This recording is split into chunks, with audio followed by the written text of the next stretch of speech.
Well, hello there, and welcome, my fellow focused learners, to a beautifully ruined landscape. Step right up into the delightful, wonderful chaos of today's explainer. Now, I am your host, but today I think you might just see me as your philosophical jester. Think of me as your guide through a rather grim, dark, yet ultimately incredibly liberating fable that we found in our source material. We're going to explore a massive, profound transformation, literally tearing down old, rigid worlds to make way for volatile, vibrant potential. We'll be looking at the primal forces that unbind the structures we've all completely taken for granted. This is the spark of evolution, unbinding the architecture of stasis. Ready to unravel the very fabric of order? Let's get into it.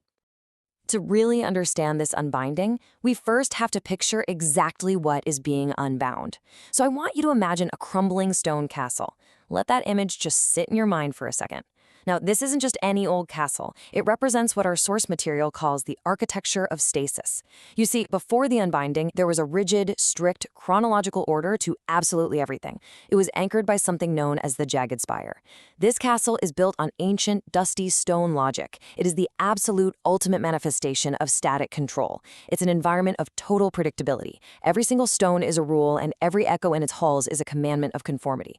It's heavy, it's cold, and frankly, it is suffocating. Okay, let's dive right into Section 1, the architecture of stasis and the death of static control. This is where our story truly begins, at the exact moment of collapse. Now, our source material describes a monumental shift that is often referred to philosophically as the death of God. But here's the magnificent twist. This death isn't framed as a tragedy or some massive loss that we need to mourn. Not at all. It is framed as the ultimate liberation. You see, when the rigid, dusty stone of divine static order collapses, it actually gives way to the fluid, messy, beautiful parchment of a post-religious world.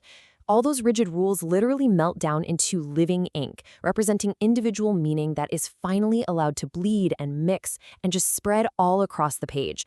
We're no longer carving rules into heavy stone. We are writing our own existence in real time.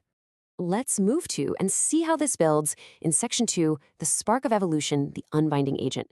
Because if the stone is crumbling, we have to ask, who or what is swinging the sledgehammer? Allow me to introduce the architect of this magnificent ruin. The spark of evolution is a primal force of chaos, known as the unbinding agent, the jester of the void, and the catalyst of folly. Just imagine a chaotic entity flickering with a literal spark of unpredictable whim. Visually, our source material actually manifests him in a red and blue Joker's Motley outfit, but it's an outfit that shimmers and flows like liquid ink. He is the fundamental rejection of static control personified. He's that manic, dancing energy that shakes the castle's very foundations, bringing a spark of absolute, total unpredictability to a world that's basically fallen to sleep in its own dusty logic. Now, what's really interesting here is his motivation, his will to power, so to speak. Because this isn't about some tyrant seeking a throne. Traditional authority? Bah, how incredibly boring. The Spark doesn't want to rule the castle. He wants to transform that grim fortress into a surreal playhouse. His drive is simply to ensure that even the most rigid social structures are injected with an unpredictable whim. By doing so, he unbinds social stagnation. He actually empowers weary souls, the people trapped inside those thick stone walls, to stop trading in the fake coins of societal expectation and instead find the honest currency of their own unique spirits.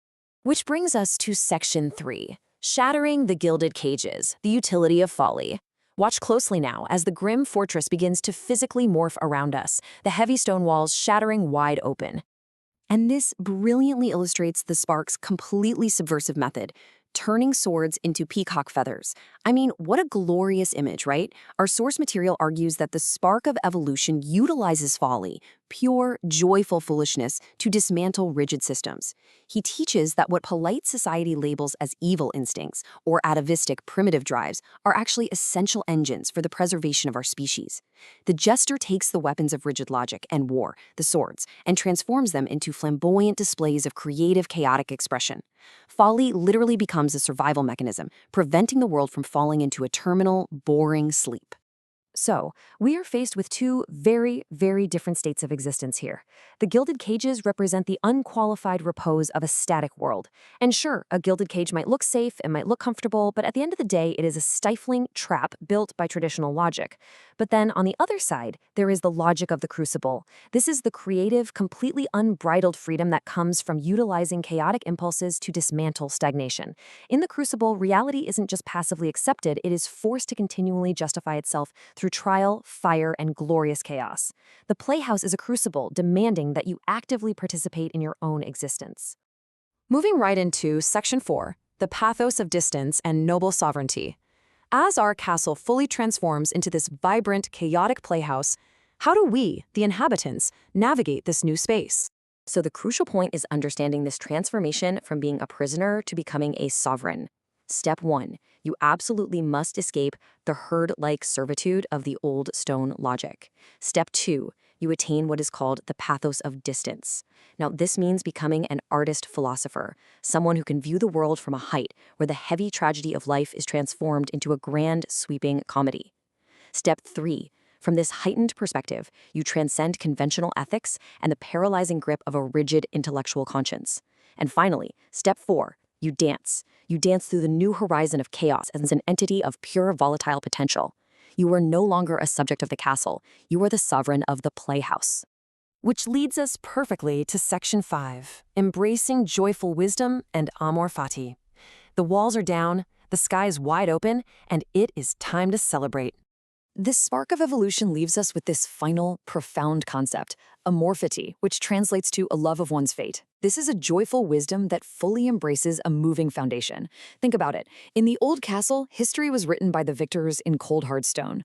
But in our new, surreal playhouse, history is written by the vibrant, messy stains left behind by the living ink. The spark invites us to completely surrender to this authorship of the stain. It's a highly experimental, celebratory approach to existence that just says a massive yes to all of it. The chaos, the ruin, the beauty, the unpredictability. We simply don't need those dusty stone anchors anymore. And so, I leave you, my fellow focused learners, with the jester's final, lingering question. Are you ready to let the roof be torn away just to give the wind a beautiful shape? Because the spark of evolution proves that true freedom and true beauty require the complete dismantling of our gilded cages. So what's it going to be? Will you cling to the crumbling stone of static control, or will you don the motley, embrace the chaos, and become the volatile potential you were always meant to be? The playhouse is officially open. The choice is yours.